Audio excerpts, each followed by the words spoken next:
शुरुआत करेंगे इस वक्त की बड़ी खबर के साथ। बड़ी खबर दिल्ली से। लॉरेंस बिश्नोई गैंग से जुड़ी ये बड़ी खबर है। एनआईए की चार्जशीट में बड़ा पर्दाफाश हुआ है। एनआईए ने अपनी चार्जशीट में बिश्नोई गैंग की तुलना डी कंपनी और दाऊद इब्राहिम से की है। एनआईए का मानना है कि पिछले कुछ सालों में बिश्नोई गैंग ने अपनी ताकत अभूतपूर्व तरीके से और ज्यादा बढ़ा दी है। लॉरेंस बिश्नोई गैंग भी उसी पैटर्न और उसी मॉड्यूल को फॉलो कर रहा है जिसे दाऊद इब्राहिम अंडरवर्ल्ड डॉन जिसके बलबूते बन बैठा, उसी पैटर्न को अब ये गैंग फॉलो करता हुआ दिखाई दे रहा है, जिसके लिए तुलना दोनों के बीच की गई है। गोल्डी बरार जो कि फरार है, उसी के जरिए ये पूरा गैंग चल रहा है और इस गैंग से जुड़े हुए जो शूटर्स की संख्या है सिर्फ वो है 700 के करीब। तो बड़ा पर्दाफाश हुआ है एनआईए की तरफ से। साफ तौर पर कहा जा रहा है जो स्ट्रैटेजी, जो पैटर्न दाऊद इब्राहिम या उसकी गैंग इस्तेमाल करती थी, वही पैटर्न लॉरेंस बिश्नोई, उसके गुर्गे, उसकी गैंग जो है वो फॉलो कर रहे हैं। यही वजह है कि दोनों की चालें या जो भी स्ट्रैटेजी वो दोनों चलते हैं उनमें एक तुलना अब की जा रही है। देखिए, पंजाब में 300 शूटर हैं, देश भर में 700 से ज्यादा शूटर है बिश्नोई गैंग के। ऐसे में दोनों की तुलना की जा रही है।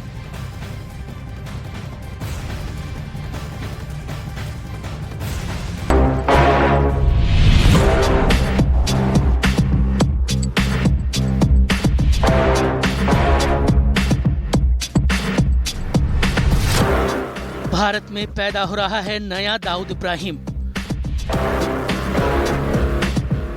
हिंदुस्तान में तैयार हो रही है नई डी कंपनी। दाऊद इब्राहिम की राह पर लॉरेंस बिश्नोई। 80 के दशक में जो गलती देश की तमाम सुरक्षा एजेंसियों ने की थी, उस गलती को अब दोहराने की कोई गुंजाइश नहीं है। तब 70-80 के दशक में मुंबई की गलियों का एक गुंडा दाऊद इब्राहिम देखते ही देखते गैंगस्टर बन गया। खुद की डी कंपनी बना ली और आतंकी संगठनों के नेटवर्क की मदद से मोस्ट वांटेड आतंकी बन गया। मुंबई के अंडरवर्ल्ड में इतना कुछ बदल गया, लेकिन सुरक्षा एजेंसियों को कानो कान भनक तक नहीं लगी। 93 में जब दाऊद ने मुंबई को गहरा जख्म दिया, तब तमाम एजेंसियां नींद से जागी, लेकिन तब तक दाऊद इब्राहिम उनकी पहुंच से बहुत दूर जा चुका था और आज तक भारतीय एजेंसियों की पहुंच से दूर ही है। अब उसी राह पर हिंदुस्तान का एक नया डॉन चल पड़ा है। नाम है लॉरेंस बिश्नोई।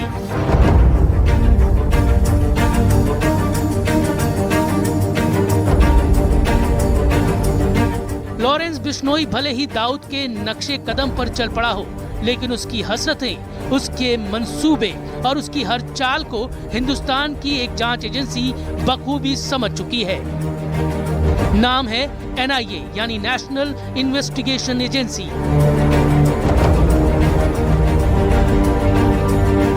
एनआईए ने लॉरेंस बिश्नोई गैंग के मॉड्यूल की बारीकी से पड़ताल की, जिसके बाद इस जांच एजेंसी के भी कान खड़े हो गए। दाऊद की तरह एक बड़ा खतरा साफ नजर आने लगा, जिसे पूरी तरह जड़े जमाने से पहले ही उखाड़ फेंकने की कोशिशें शुरू हो गई हैं। सोच रहे होंगे दाऊद इब्राहिम अब तक सुरक्षा एजेंसियों के हाथ नहीं लगा, लेकिन लॉरेंस बिश्नोई तो पंजाब की भटिंडा जेल में बंद है। ऐसे में सवाल ये खड़ा होता है कि जेल में बंद एक कैदी अपना इतना बड़ा गैंग कैसे चला सकता है। पूरे उत्तर भारत में लॉरेंस बिश्नोई गैंग ने अपनी जड़ें जमा रखी हैं और इसका जवाब है गोल्डी बरार। इस गैंग की सबसे ज्यादा चर्चा मूसेवाला हत्याकांड में हुई। तभी से एनआईए ने लॉरेंस बिश्नोई गैंग की कुंडली पढ़नी शुरू की और अब एनआईए ने अपनी चार्जशीट में इस गैंग के बारे में बहुत बड़ा पर्दाफाश किया है।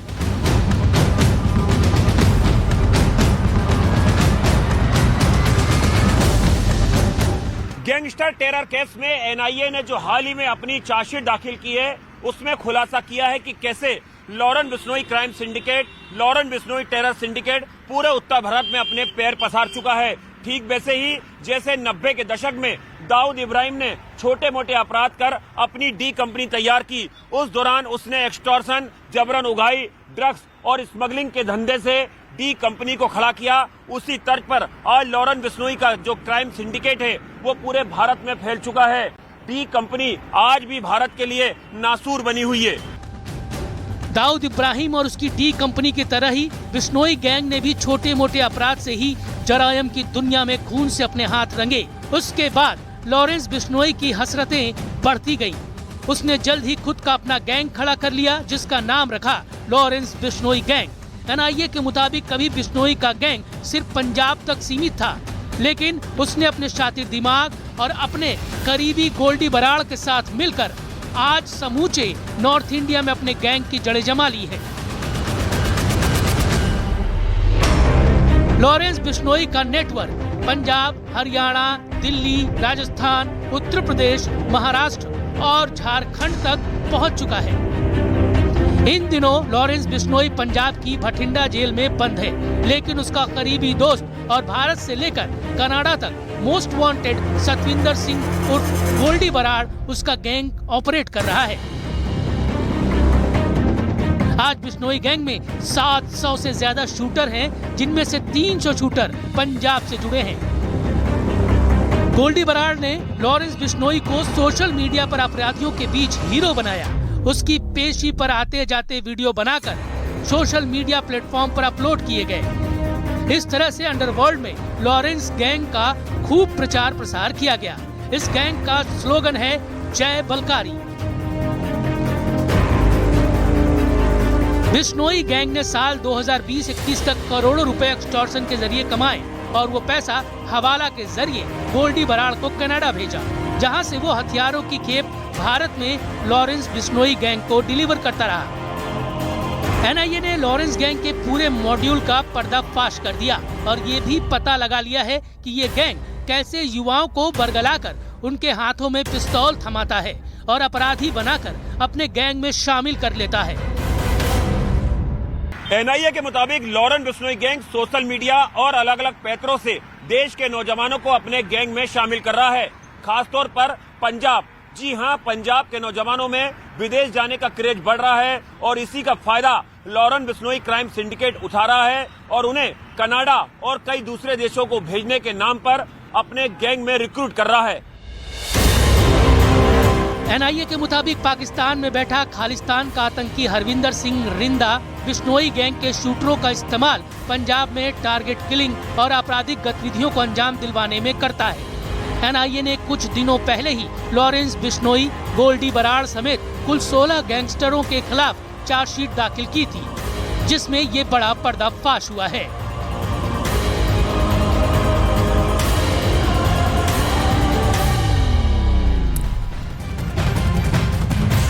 और इस खबर पर ज्यादा जानकारी के लिए आनंद तिवारी हमारे सहयोगी हमारे साथ जुड़ रहे हैं। आनंद, डी कंपनी के साथ लॉरेंस बिश्नोई गैंग की तुलना ये क्यों की जा रही है और वो कौन सा पैटर्न है जिसका जिक्र किया जा रहा है? देखिए, 80-90 के दशक में जब दाऊद इब्राहिम अंडरवर्ल्ड डॉन नहीं था, उस दौरान उसने जिस तरह से जरायाम की दुनिया में कदम रखा, उसने एक्सटॉर्शन, जबरन वसूली, किडनैपिंग और गोल्ड स्मगलिंग और ड्रग्स का काम शुरू करा। उसके बाद डी कंपनी देखते देखते इतनी बड़ी हो गई कि दाऊद इब्राहिम ग्लोबल टेररिस्ट हो गया। लॉरेंस बिश्नोई भी उसी पैटर्न पर काम कर रहा है। 700 से ज्यादा शार्प शूटर हैं और लॉरेंस बिश्नोई की बाकायदा एक सोशल मीडिया विंग है जो लॉरेंस बिश्नोई का प्रचार प्रसार करती है। एनआईए की चार्जशीट में इस बात का भी जिक्र किया गया है कि नाबालिगों को लॉरेंस बिश्नोई गैंग हायर कर रहा है और नीड टू नीड बेसिस पे उनसे काम कराता है और उसके बाद उन्हें छोड़ देता है। यानी कि हर एक टारगेट के लिए नए युवाओं को भर्ती किया जा रहा है और उसके बाद जब उनसे टारगेट पूरा हो जाता है तो उन्हें मुंह मांगी रकम दी जाती है और उसके बाद नए टारगेट के लिए नए नौजवानों को रिक्रूट किया जाता है।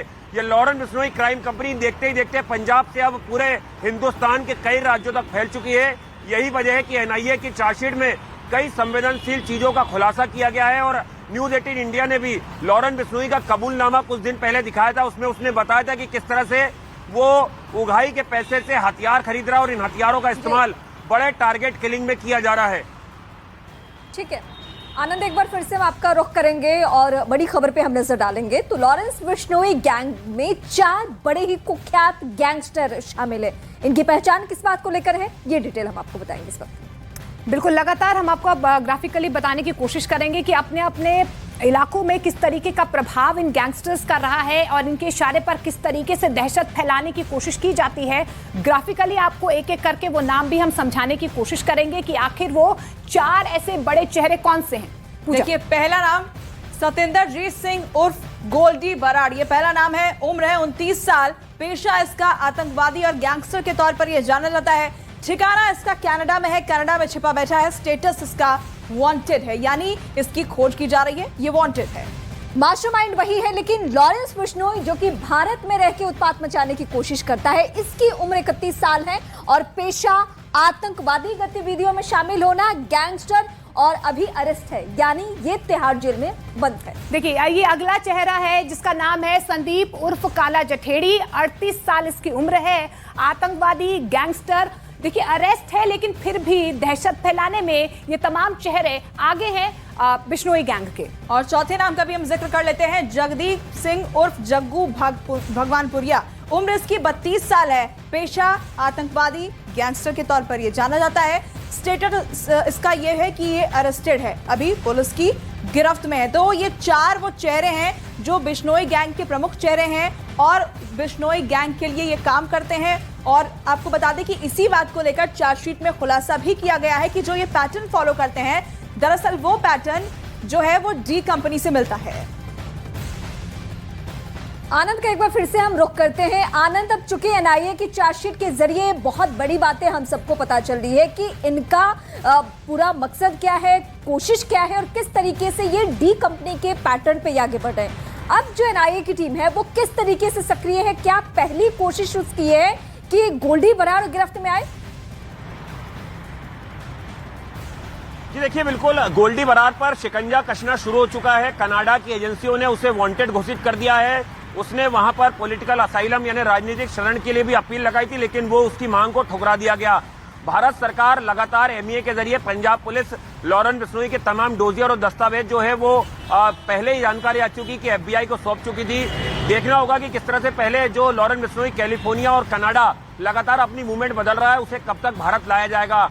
वहीं अगर बात करें लॉरेंस बिश्नोई के भाई अनमोल बिश्नोई की, जो इस वक्त सबसे ज्यादा एक्टिव है विदेश में, और लॉरेंस बिश्नोई की क्राइम कंपनी से जो पैसा कमाया जा रहा है वो हवाला के जरिए अनमोल बिश्नोई और गोल्डी बरार तक पहुंचाया जा रहा है, जिससे कि अत्याधुनिक हथियार पाकिस्तान और दूसरे देशों से भारत पहुंच रहे हैं और इन हथियारों का इस्तेमाल लॉरेंस बिश्नोई क्राइम सिंडिकेट कर रहा है।